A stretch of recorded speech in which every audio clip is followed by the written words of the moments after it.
28 Years Later is a 2025 film directed by Danny Boyle and written by Alex Garland. And to say the least, reactions have been pretty mixed. I see a lot of YouTube videos saying it's a flawed masterpiece or a complete mess. Honestly, it makes complete sense to me because it is a really fucking bizarre and weird movie.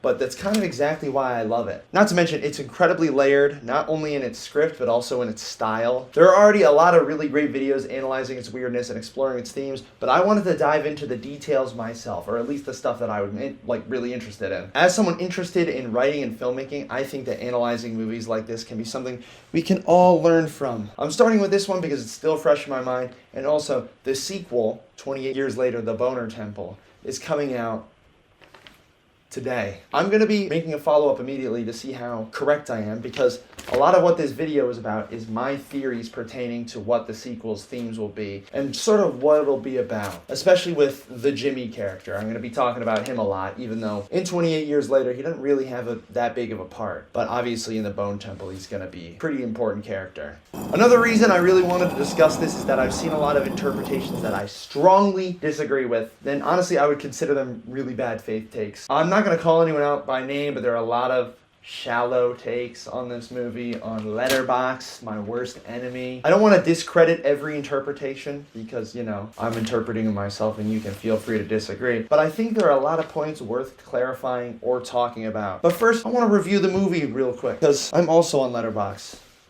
Yeah, here's my quick spoiler-free review, just in case you haven't seen the movie but are watching this video for some reason. I enjoyed the movie thoroughly. I've seen it 4 or 5 times, and every time I rewatch it, I think it gets better for me. And yeah, the script isn't completely airtight, but I think it's strong enough in tone and style that the flaws in it don't bother me as much. In a lesser film, I probably would hate some of the stuff that this movie does, but because of how awesome it is, it doesn't bother me as much. And also, a lot of my issues involve spoilers, so you're going to have to wait till the analysis section to hear them in the first place. But all in all, it's really, really great. If I had to give it some sort of arbitrary grade, it would be an 8 out of 10, which is actually the length of Samson's giant zombie penis. Which, if you've seen the movie, you would get, because we get a lot. It gets basically a hero shot in the fucking movie. I can't show it, because the video will get demonetized. But now, let's move on to the spoiler-heavy analysis. If you haven't seen the movie yet, this discussion won't be very useful. Go ahead and watch it. It's on Netflix. It's very easy to find. I'm wary of just summarizing the movie scene by scene, but in this case, context is key, especially when we're talking about theme. See, it's important because it's giant on the wall. So what even is the theme of the movie? If I had to give a one-word answer, it would be coming of age. That's 3 words. There's also like a meta-narrative about Brexit and isolationism, which I think is fairly obvious just when you watch the movie. I mean, it's not as interesting to me because not only is it just incredibly obvious from watching it, I'm also not British. So I don't think it needs that much explanation. It's clear enough because, you know, I'm not going to ignore it, but I just see it as one piece of this jigsaw puzzle of a movie. So at its core, I think the film is about how environments shape children's development and how the rapid growth of media affects kids as they grow into adults, or man babies, which is what the film portrays. And I think the theme is set up perfectly in the opening scene, which is like, yeah, no shit, it's the opening scene. Every movie fucking does that, but come on, give me a break here. It lays the groundwork and it has a lot of important clues, not only for this movie's themes, but also the overarching plot of this whole trilogy. We meet Jimmy in the opening, who, based off of a few context clues, lives in a very large, possibly conservative family. Not only because he has like 9 sisters, but also if you watch the scene, you'll see a lot of religious paraphernalia all around his house. And also, his father is a priest, which that detail is kind of confusing to me. Like, I thought priests were not supposed to have kids. And it's not just me being stupid and not understanding what the movie's saying. The IMDb page of the movie, one second, let me get this, lists him as Jimmy's father. Maybe it's the father in both sense? I don't know. The children, they're all crowded in a room. They're watching Teletubbies to distract themselves from the rage virus happening outside, which is kind of cool because we've never actually seen the day 1 of the outbreak in any of the 28 movies. I don't know what to call this franchise. But as we see, Jimmy is the only one not actively trying to ignore all the shit that's happening outside. Approaches the door, he's calling for his father, and then BAM, though, the zombies come in, and they kill Jimmy's sisters. Of course, we don't see it fully. Jimmy uses the TV as a way to sort of escape from the violence. And I gotta give Jimmy a little credit because he survives. He has some self-preservation skills. And a lot of horror movies, children are just portrayed as totally helpless, so I appreciate that both the major child characters have some agency. Now, what I'm going to say with this TV thing is that it's called a truth shield. A sort of powerful metaphor about how media just is used to distract children from reality. I mean, you see it literally happen in the movie. They're watching Teletubbies instead of trying to escape the zombies. They might have survived if they hadn't been so distracted.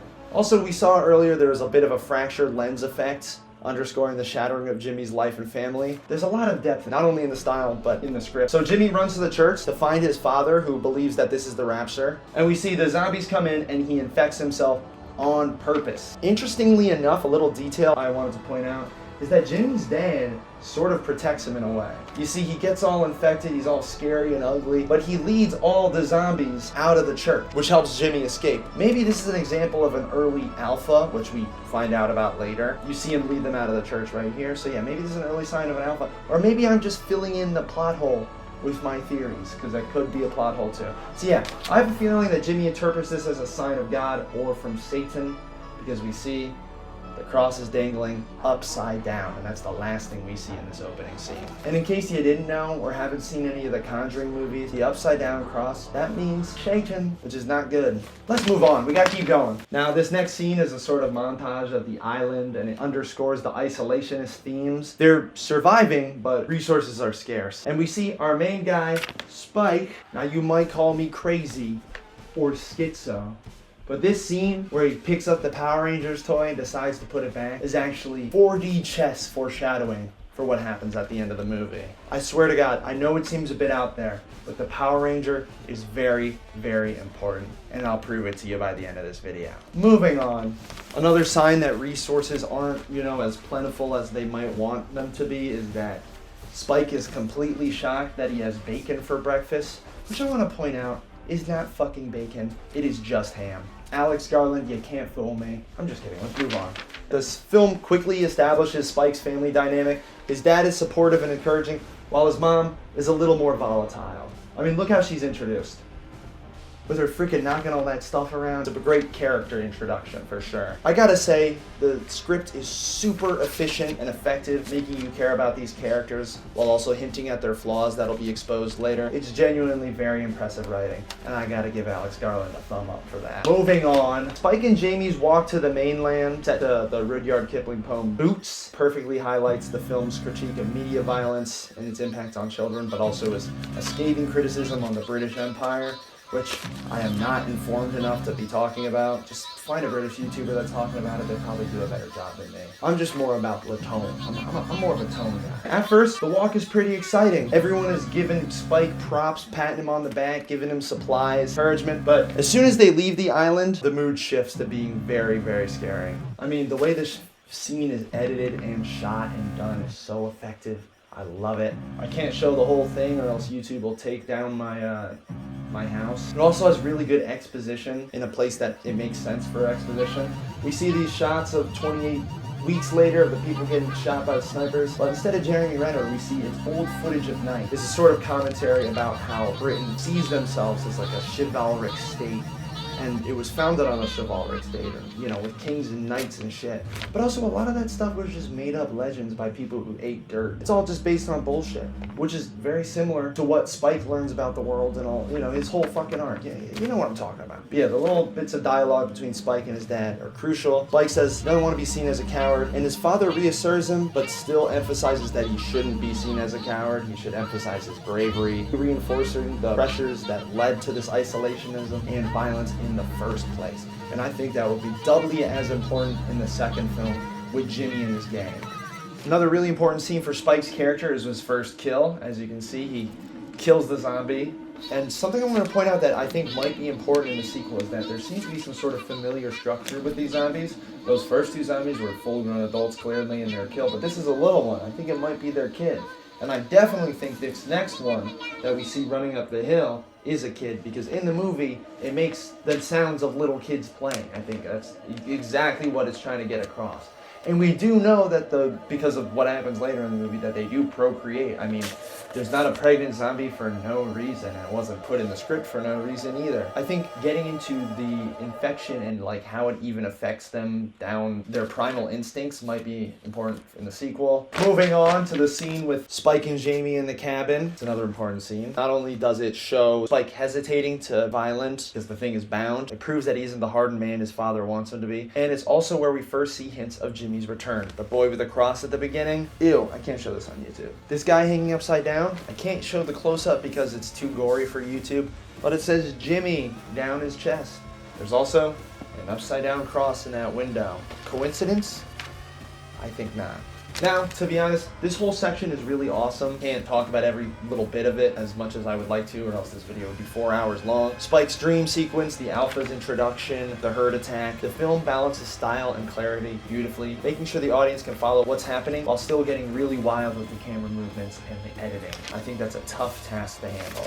Moving on, Spike and Jamie escape from that awesome scene on the bridge, and we see the party scene. I think this is where there's a sort of paradigm shift in the story, from it being about hiding stuff from this kid to this kid learning the truth about life. This sort of whole rite of passage that he goes on is sort of like a coming of age ritual to go out and kill a zombie on, with your dad or something. So now Spike is viewed as an adult by the village, and now he starts to learn things about his family, which I think is, a very important part of coming of age. Spike finally sees who his parents really are. Now, his dad's not a monster, but he definitely is flawed. I mean, you see right here he's cheating on Spike's mom. And we find out that Spike's mom, Isla, is more of a victim and less of a loose cannon. The reason her behavior is so erratic is because she's incredibly sick with what we find out later to be cancer. So Spike has to step up and bring his mom to Dr. Ian Kelson. Kelson is a fantastic character. He's the only one that's completely honest with Spike. He also looks really scary because he coats himself in iodine, making it look like he's covered in blood. But this ironically makes him less threatening since it's prophylactic against the rage virus. As Spike and Isla travel, they pass a sign foreshadowing Jimmy's return. They also meet a soldier whose squad just got massacred by the infected. It also touches on our reliance with technology. I mean, I don't think it's a coincidence that the guy's phone dies and then like 5 minutes later he gets fucking killed by the zombies. Once again, just a small piece of this puzzle of a movie. And I thought it was worth mentioning. The guy gets killed by Samson, who is my next sort of issue with the movie.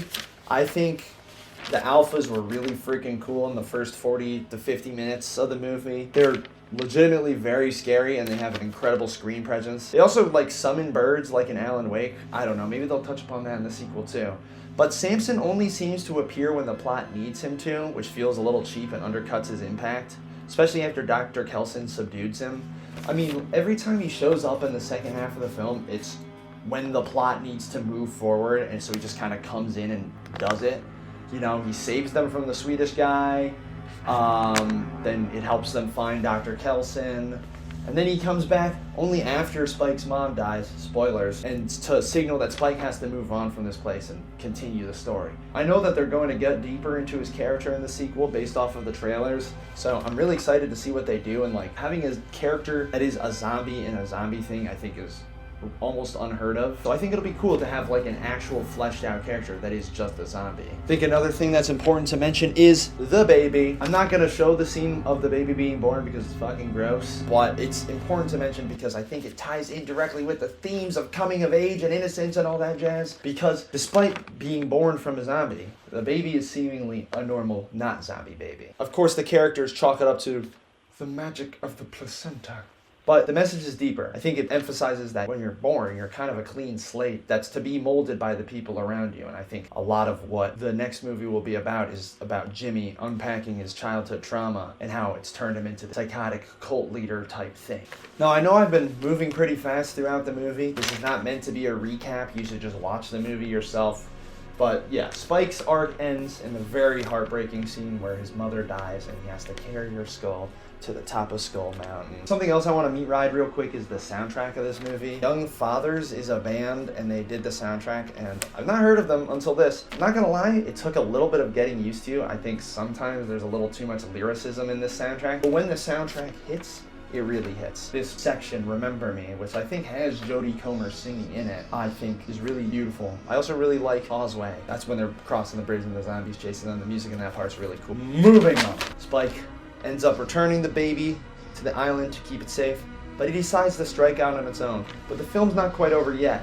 I want to point out one thing in this part. Obviously, Aaron Taylor Johnson dramatically runs out of the house and he starts running down the street. There's a really funny shot because the dog follows. Moving on, Spike decides to strike it out on his own. But the film isn't over yet. The final scene with the Jimmies. A lot of people I've seen just say that this part is complete dog shit, and I cannot disagree more. It is completely over the top. I can agree with that, but it's deliberately so. The scene is scored with a heavy metal version of the Teletubbies theme, which we hear at the beginning. Full circle type shit. I think what these characters are supposed to be is children. You know, they were children when the apocalypse started, and they kind of stayed with that mentality because that's how they had to survive. And I think their media consumption as kids has warped them into grotesque parodies of the shows that they watched. I mean, as you can see with their color-coded costumes and their acrobatics, they're meant to be like the Power Rangers. Yeah, I told you I wasn't schizo. That scene was really important. That was actually foreshadowing the Jimmies. And if you were paying attention to the movie instead of being on your phone, you wouldn't be bitching about this part, would you? Yeah, I mean, look at it. They're flipping around, they're killing. They're basically psychotic Power Rangers that are all dressed up as Jimmy Savile. Now, in case you don't know, I don't want to give a super in-depth history lesson. That is a very British part of this movie, because Jimmy Savile is not famous in America. He was a British children's icon, basically. He had a whole show about being charitable and giving like gifts to children, and he was pretty much an icon to kids in Britain in like the 90s and early 2000s, I believe. Later on, he was exposed to being a I don't even think I can say on YouTube. You're just gonna have to put these pieces together. Obviously, in this universe, I think he was outed in like 2014 or after he died or whenever. In this universe, where the outbreak started in 2002, that never happened.